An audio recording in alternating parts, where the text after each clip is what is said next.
Today we have something really interesting. This is the 1/8 scale Technic style Audi Quattro S1 Group B car from ProBlocks. Although interesting, it does say on the box Bole bricks. Top 10 things science cannot explain. As ever, a big thank you to Barweer for sending this over so I can bring it to you good people. Check out a sweet disky code in the description below if you're interested in picking this bad boy up. Now let's get into it. This set has nearly 4,000 pieces and the car looks to have some great functions as well. Under the hood, we get some gorgeous artwork. It's actually really awesome. I was really surprised with how cool it looks under there. And an unexpected treat, check out this little display plaque. Probably genuinely the nicest I've ever seen. That is some nice foreplay from ProBlocks, it must be said. But getting into the interior box, we will find the goods. Here are the instructions, which I am pleased to tell you have some bonus details about the car and its famous racing history. Now let's get into the build. Lovely to see ProBlocks using the newer, more robust style of differential here. Finish off the front mechanicals. So far we have steering, suspension, and differential. 3 ingredients for a good time, am I right? Weirdly, you don't get the brick separator until bag 2, but as a bonus treat, you get these little tweezers. And as a genuine old fart who uses tweezers to apply stickers, I do appreciate the sentiment. Very nice. And tons of awesome metallic parts to boot. Beginnings of the engine is proper shiny in it, bruv. Not great. Okay, not really sure what to do here. I'm supposed to add these little flex hoses, but I can't find them. Like, these are here, but it seems like it's the wrong bag? I don't know. Frig it, we'll try them out. And to be fair, the engine does look beautiful. It does seem this was right. It looks like they have one extra bag of parts that maybe they just forgot to put in. We'll see. Transmission tunnel going in. Here's the rear end sub build, including differential and suspension. And the whole build connects easily to the rest of the chassis. You love to see it. Now building some sort of gray trunk section. Actually, now that I think of it, probably for the battery box. I got the static version though, so sorry RC fans. And I really have no idea what I'm building at this stage. Exhaust maybe? Ooh. Also, the metallic paint on this set, no bueno, my friends. Flakier than a freshly baked croissant, I'm afraid. That's a pity. Regardless, this bizarre contraption is attached and it looks nice and shiny, I guess. Whatever it is. All right, some sticker nightmare fuel for you. I think I did a good job though. Who's a good boy? Get a load of this unit. ProBlocks out there straight wildin'.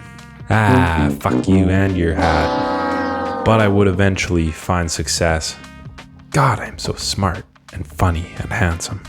Okay, now this is very interesting. This set, even the static version, comes with lights. Do I like it? We'll see. Usually Lego and lights is the big stink for me, but we'll see. Here's the beginnings of the interior installation and an idea of where we're at the set about halfway through the build. All right, now I promise this next section is interesting. Here's the seat design. Fairly standard, but they also give you these cloth 5-point harnesses to add to the seats that genuinely look very cool. They are quite fiddly to install though, so I'd recommend the #1 old man tool on the market as recommended by 9 out of 10 dentists. The trusty tweezers. Back at it again. Weirdly though, they ask you to put stickers on the harnesses? Yeah, that ain't happening, brother.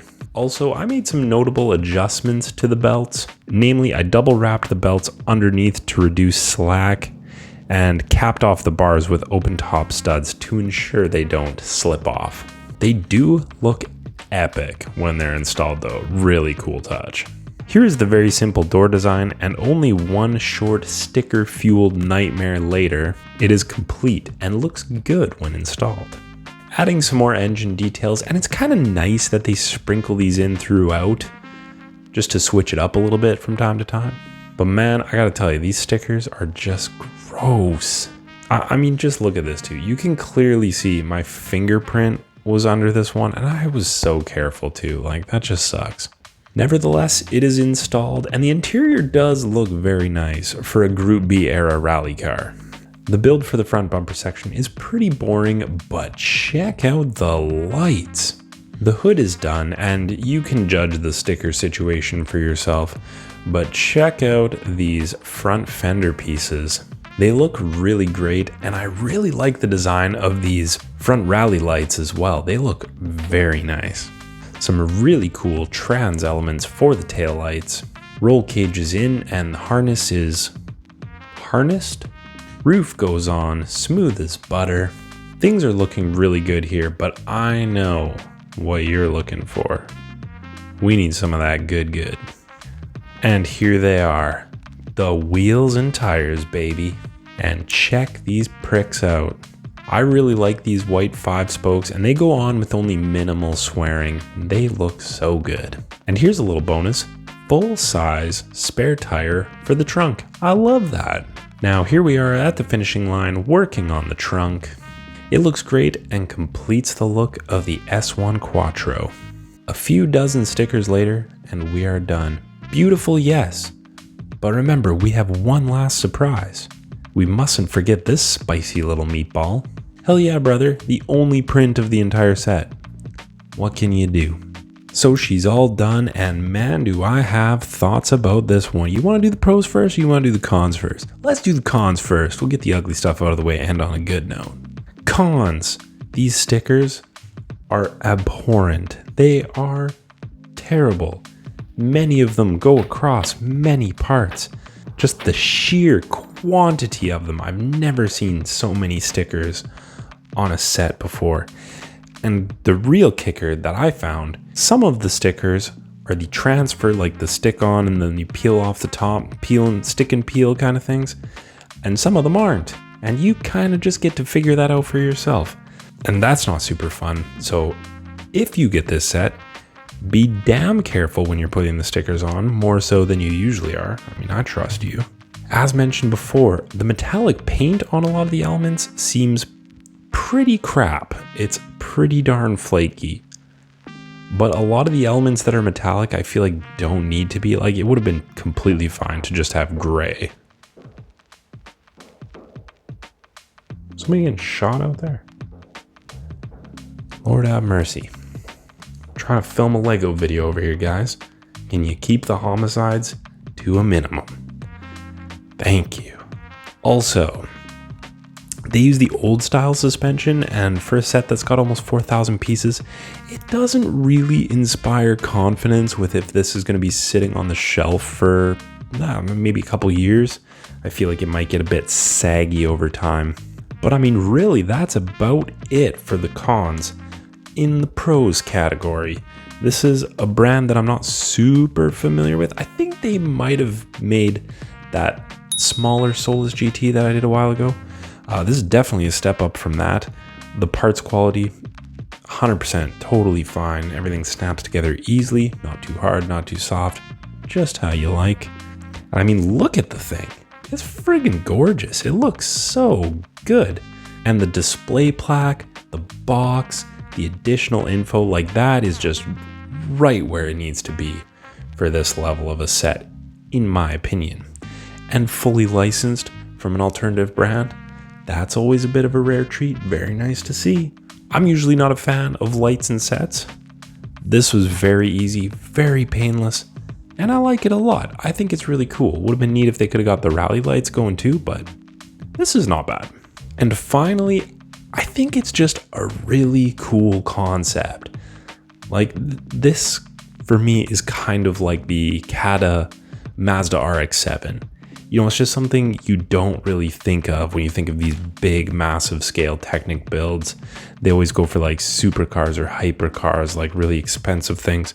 But like, this is super cool. It's really interesting and an awesome car that they chose to make it this scale.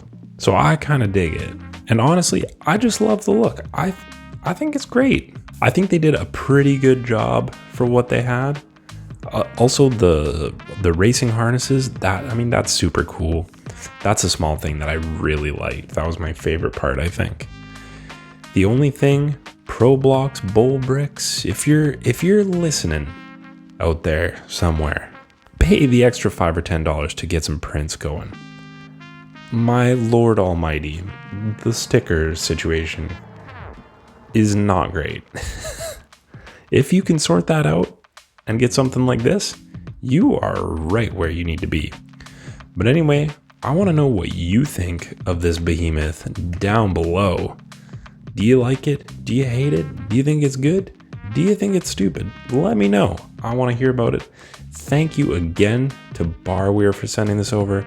As mentioned, if you want to know more about it or perhaps get it for yourself, check out the link below. It's got a little discount.